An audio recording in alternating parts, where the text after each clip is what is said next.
It's Friday, November 30th, 2012, and let's talk about what happened this week over at XDADevelopers.com.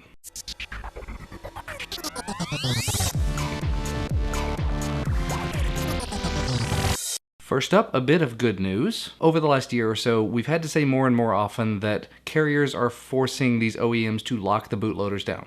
Specifically, and I hate to point fingers, Verizon has been doing it to HTC, Motorola, whoever else, Sony of course. Well, apparently there's one device that Verizon doesn't seem to care about anymore, or maybe it's just gotten overlooked somehow. XDA forum member DT674 noticed on the Sony site that you can now unlock the Sony Xperia Play using their site. It's done in a similar fashion to unlocking any other Sony device that you do through their website, and essentially, I guess it's because it's a discontinued device, now you can just go there, take care of it, you can run whatever ROMs you want on it now, and you don't have to do any sort of workarounds. So if you do have the Xperia Play and you've been holding out for some reason or another, it may be worth going ahead and taking a look at this because, like I said, just go straight to Sony's website and do it. Now, a little while back, and somehow I didn't manage to hear about this, HTC was announced to be PlayStation compatible. It was some sort of a strange certification that only HTC had, and you could play PlayStation games on HTC devices that were coming out. Of course, since hearing about that, what are we going to do? We're going to try to figure out a way to make it work on other devices, not just PlayStation certified devices. Well, thanks to XDA senior member Nomiyomi, there is now a mod available that will make it work on just about any device.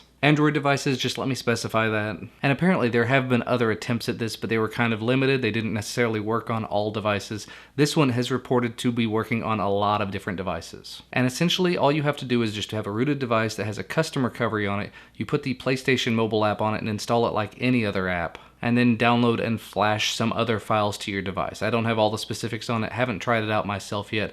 Honestly, I have not owned a PlayStation since the original PlayStation in long time ago. But still, if playing PlayStation type games on your Android mobile device is something that you're interested in, this may be worth taking a look at because it does sound very promising. Now, in another relief of frustration for potentially a lot of people, tethering an Android device to your computer can be a pain in the butt, but it's really not that terribly difficult on Windows or Linux. Personally, I have not touched a Mac in a little while. I used to own a MacBook Pro, but I sold it a little while back, whatever. So I never actually got the chance to try tethering on a Mac. But from what I've heard and from what I've read, it seems to be kind of a difficult and painful experience. But now, thanks to XDA member Joshua, it may not be quite so difficult anymore. He has created an application for OS X called HoRNDIS, actually spelled HoRNDIS, that essentially sets it up in such a way that when you connect a device to your Mac with it set up as a USB tethering device, it just picks it up and shows it as another networking device. Seems pretty painless, sounds pretty painless to install, so if you have a Mac, if you're interested in USB tethering and have not already figured out another way to set it up,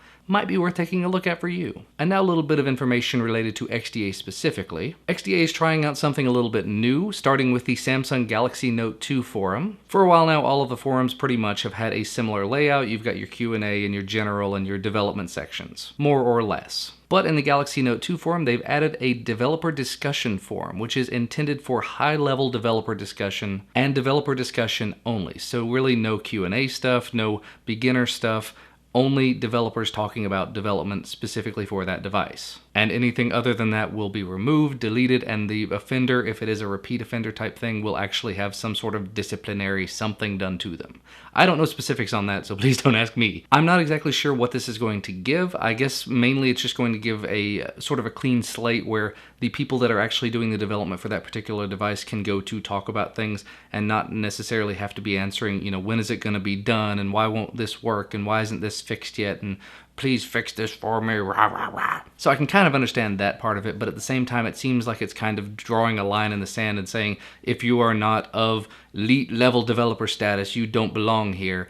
So I can see it as being divisive, and I can also see it as being good for the development teams in general, because like I've told you before, I do development for my day job, so having that little line in the sand between we are developing and let's keep QA out for now, or let's keep the management out, or the something out for a little while, that can be helpful from time to time. Having your developer discussion meetings can be really useful. So I don't know, I'd actually be interested to see your opinions on this. What do you think about having developer specific forums and places where you can only go and talk if you are developers? If you're not, you really need to just back away. What do you think about that? As always, let me know in the comment section below. I do look forward to reading through your responses because I do read through all of the comments on the videos that I make. In other XDA specific news, a new story came out tonight talking about a thread that's been created on the forum where you can go and share your favorite XDA TV stories and XDA portal stories from the year 2012 to sort of get a feel for what people liked about the year, what we didn't like.